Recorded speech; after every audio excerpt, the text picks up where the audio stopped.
ಎಲ್ಲರಿಗೂ ನಮಸ್ಕಾರ. ನಾನು ಡಿ ಕೆ ರಮೇಶ್ ಮಾತಾಡ್ತಾ ಇರೋದು. ಇವತ್ತು ಡಿ ಕೆ ರವಿಯವರ ಸಮಾಧಿ ಅಲ್ಲಿಗೆ ಹೋಗ್ತಾ ಇದ್ದೀನಿ. ಯಾಕೆ ಅವರ ಸಮಾಧಿಗೆ ಹೋಗಬೇಕು, ಯಾವ ರೂಟಲ್ಲಿ ಹೋಗಬೇಕು ಅನ್ನೋದನ್ನು ತೋರಿಸ್ಕೊಡ್ತೀನಿ. ನೀವು ಅವ್ರ ಸಮಾಧಿಗೆ ಹೋಗಬೇಕಂದ್ರೆ ಕೆ ಆರ್ ಮಾರ್ಕೆಟಿಂದ ಬಸ್ ಇದೆ, BMTC ಮತ್ತು KSRTC ಮತ್ತು ಪ್ರೈವೇಟ್ ಬಸ್ಗಳಿದೆ. ಅಲ್ಲಿ ಬಸ್ ಹತ್ತಿದ್ರೆ ಸುಂಕದಕಟ್ಟೆಗೆ ಬಂದು ಸುಂಕದಕಟ್ಟೆಯಿಂದ ಮಾಗಡಿಗೆ ಹೋಗಿ, ಮಾಗಡಿಯಿಂದ ಹುಲಿದುರ್ಗಕ್ಕೆ ಹೋಗಿ ಅಲ್ಲಿಂದ ದೊಡ್ಡಕೊಪ್ಪಲಿಗೆ ಹೋಗಬೇಕು. ಯಾವ್ಯಾವ ಥರ ಹೋಗೋದಂತ ಇವತ್ತು ಎಲ್ಲೆಲ್ಲಿ ಹೋಗಬೇಕು, ಎಲ್ಲೆಲ್ಲಿ ಇಳ್ಕೋಬೇಕಂತ ನಿಮಗೆ ತೋರಿಸ್ಕೊಡ್ತೀನಿ. ಜೊತೆಲಿ ಯಾಕೆ ಇವತ್ತು ಅವ್ರ ಸಮಾಧಿಗೆ ಹೋಗಬೇಕು ನೋಡಬೇಕು ಅಂದರೆ, ಈ ಥರ ಸಾಧಕರ ಯಾರ್ಯಾರು ಸಮಾಧಿ ಇದೆ ಪ್ರತಿಯೊಬ್ಬರು ಸಮಾಧಿಗೂ ಸುದ ಹೋಗಬೇಕು. ಯಾಕೆಂದರೆ ಅವ್ರು ಮಾಡಿರುವಂಥ ಸಾಧನೆ ಜಸ್ಟ್ ಅವರು ಆದರ್ಶವನ್ನು ತೆಗೆದುಕೊಂಡು ನಾವು ಬೆಳೀತಾ ಹೋಗಬೇಕಾಗುತ್ತೆ. ಬೆಳಿಬೇಕಂದ್ರೆ ಆ ಥರ ಆದರ್ಶವನ್ನು ಬೆಳೆಸ್ಕೋಬೇಕಾಗತ್ತೆ. ಹಾಗಾಗಿ ಅವರು ಆ ಥರ ಸಾಧಕರ ಸಮಾಧಿಗೆ ಹೋಗಬೇಕಾಗತ್ತೆ. ಇದು ಸುಂಕದಕಟ್ಟೆ ಅಪೋಸಿಟ್ ಬಂದ್ಬಿಟ್ಟು ಗಂಗಯ್ಯ ತಿಮ್ಮಯ್ಯ ಸ್ಕೂಲ್ ಇದೆ. ಸುಂಕದಕಟ್ಟೆಯಿಂದ ಬರೋರಿಗೆ ಸುಂಕದಕಟ್ಟೆ ಬಸ್ ಸ್ಟಾಪಿಂದ ನೀವು ಬಸ್ ಹತ್ಕೊಂಡ್ರೆ ಡೈರೆಕ್ಟು ನಿಮಗೆ ಹುಲಿದುರ್ಗಕ್ಕೆ ಬರ್ತಾ ಹೋಗುತ್ತೆ. ತೋರಿಸ್ತಾ ಬರ್ತೀನಿ ಬನ್ನಿ. ಸುಂಕದಕಟ್ಟೆ ಬಸ್ ಸ್ಟಾಪ್ ಇದು. ಇಲ್ಲಿ ಬರ್ಬೇಕು ನೀವು. ಇದು ಸುಂಕದಕಟ್ಟೆ ಬಸ್ ಸ್ಟಾಪ್ ಅಪೋಸಿಟು. ಇಲ್ಲಿ ಬಸ್ಗಳನ್ನ ನಿಲ್ಲಿಸ್ತಾರೆ. ಇಲ್ಲಿಂದ ಸುಂಕದಕಟ್ಟೆ ನೀವು ಬಸ್ ಹತ್ಕೊಂಡ್ರೆ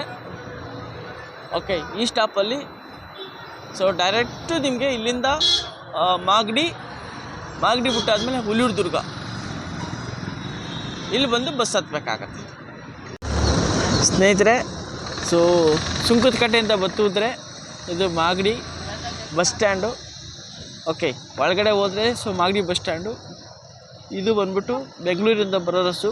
ಹಿಂಗೆ ಮುಂದಕ್ಕೆ ಹೋದರೆ ಹುಲಿದುರ್ಗ ರೋಡ್ ಹೋಗುತ್ತೆ. ಬನ್ನಿ ಒಂದು ಸ್ವಲ್ಪ ಮಾಗಡಿನ ನಿಮಗೆ ತೋರಿಸ್ತೀನಿ. ಇದೆ ಮಾಗಡಿ ಬಸ್ ಸ್ಟ್ಯಾಂಡು. ಅಂದರೆ ಮೇನ್ ಬಸ್ ಸ್ಟ್ಯಾಂಡ್ ಅಲ್ಲ, ನಮ್ಮ ಹುಲಿದುರ್ಗಕ್ಕೆ ಹೋಗುವಂಥ ಬಸ್ ಸ್ಟ್ಯಾಂಡ್ ಇದು. ಇಲ್ಲಿ ಬಂದು ಜನ ಎಲ್ಲ ಇಲ್ಲಿ ಬಸ್ಸನ್ನು ಹತ್ತುತ್ತಾರೆ.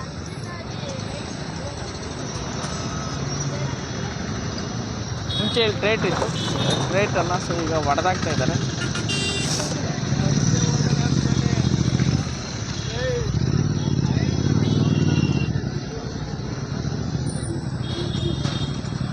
ಮಾಗಡಿಲಿ ಬಂದು ಇಲ್ಲಿ ಬಸ್ ಹತ್ತುತ್ತಾರೆ. ಇದೇ ಬಸ್ ಸ್ಟ್ಯಾಂಡು. ಮಾಗಡಿ ಈ ಥರ ಇದೆ.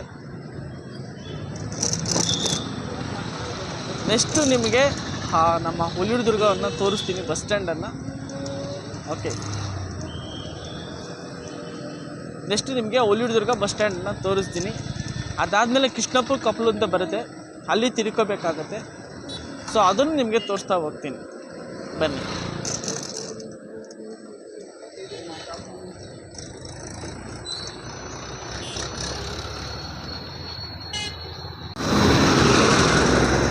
ಸ್ನೇಹಿತರೆ ನೋಡಿ, ಇಲ್ಲಿ ಹುಲಿದುರ್ಗದಿಂದ ಬಸ್ಸು ಅಂದರೆ ಇಲ್ಲಿ ಬಂಡಳ್ಳಿ ಅಂತ ಹಾಕಿದ್ದಾರೆ. ಇಲ್ಲಿ ನೀವು ತಿರ್ಕೋಬೇಕಾಗುತ್ತೆ. ಬಂಡಳ್ಳಿ ಕಡೆ ಹೋಗೋ ಕಡೆ ಅಂದರೆ ಇಲ್ಲಿ ಕೃಷ್ಣಪ್ಪನ ಕೊಪ್ಪಲು ಅಂತ ಬರ್ತದೆ. ಇಲ್ಲಿ ನೀವು ತಿರ್ಕೊಂಡು ರೈಟ್ಗೆ ಬಂದಾಗ ಮಾತ್ರ ನೀವು ದೊಡ್ಡಕೊಪ್ಪಲಿಗೆ ಬರೋದಕ್ಕೆ ಸಾಧ್ಯ ಆಗುತ್ತೆ. ಡಿ ಕೆ ರವಿ ಅವ್ರ ಸಮಾಧಿಗೆ ಇಲ್ಲಿ ತಿರ್ಕೋಬೇಕಾಗತ್ತೆ. ಇಲ್ಲಿ ತಿರ್ಕೋಬೇಕಾದ್ರೆ ಇದು ಕೇರ್ಫುಲ್ಲಾಗಿ ತಿರ್ಕೋಬೇಕಾಗತ್ತೆ. ಯಾಕಂದರೆ ಭಾಳಷ್ಟು ಆಕ್ಸಿಡೆಂಟ್ಗಳಾಗಿದೆ. ಹಾಗಾಗಿ ಇಲ್ಲಿ ಜೋಪಾನಾಗಿ ತಿರ್ಕೊಬೇಕಾಗತ್ತೆ. ಹಿಂದೆ ಮುಂದೆಗಡೆ ನೋಡಿ.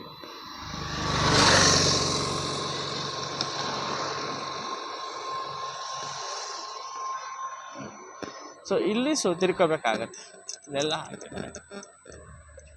ಈ ರೋಡಿಗೆ ಬಂದರೆ ಇದು ದೊಡ್ಡಕೊಪ್ಪಲಿಗೆ ಹೋಗುತ್ತೆ. ದೊಡ್ಡಕೊಪ್ಪಲು, ಬಂಡಳ್ಳಿ. ಈ ರೂಟು ಇದು ಹೋಗುತ್ತೆ. ಥ್ಯಾಂಕ್ ಯು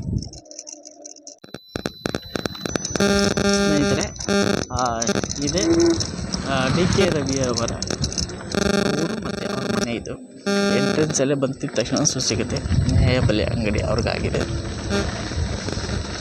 ಅಲ್ಲಿಂದ ಬಂತಂದರೆ ಬಸವಣ್ಣನ ದೇವಸ್ಥಾನ ಎಂಟ್ರಿ, ದೊಡ್ಡಕೊಪ್ಪಲು ಊರೊಳಕ್ಕೆ ಹೋಗುವಂಥ ಎಂಟ್ರಿ ಇದು ಗ್ರಾಮಕ್ಕೆ. ಹಳ್ಳಿ ಮರ,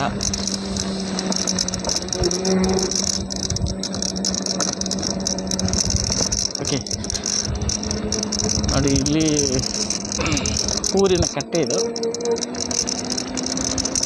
ಸೊ ಇದಕ್ಕೆ ನೀರಿನ ವ್ಯವಸ್ಥೆ ಆಗಬೇಕು. ಒಂದು ನೀರು ವ್ಯವಸ್ಥೆ ಆದ್ದು ಅಂದರೆ ಇಲ್ಲಿ ಅಂತರ್ಜಲ ಆಗುತ್ತೆ. ಹಾಗಾಗಿ ಇಲ್ಲಿ ನೀರಿನ ವ್ಯವಸ್ಥೆ ಆಗಬೇಕು.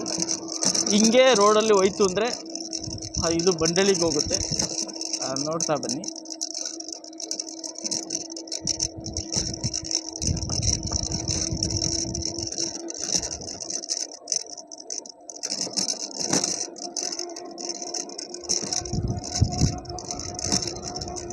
ಒಂದು 5ರಿಂದ 10 ನಿಮಿಷ ಆಗುತ್ತೆ ದೊಡ್ಡಕೊಪ್ಪಲು ಅಂದರೆ ಊರಿನ ಸ್ವಲ್ಪ ಆಚೆ ಕಡೆಗೆ.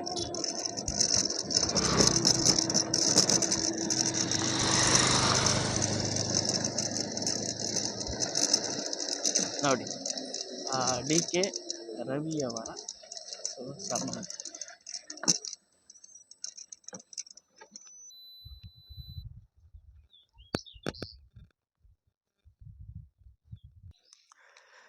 ನೋಡಿ DK ರವಿಯವರ ಸಮಾಧಿ ಇದು.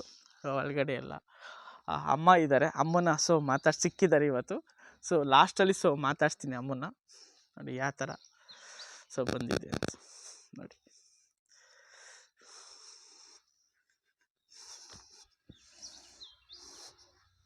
ಅವ್ರ ತಂದೆಯವ್ರದ್ದು ಇದು, ಕರಿಯಪ್ಪನವರು ನೋಡಿ.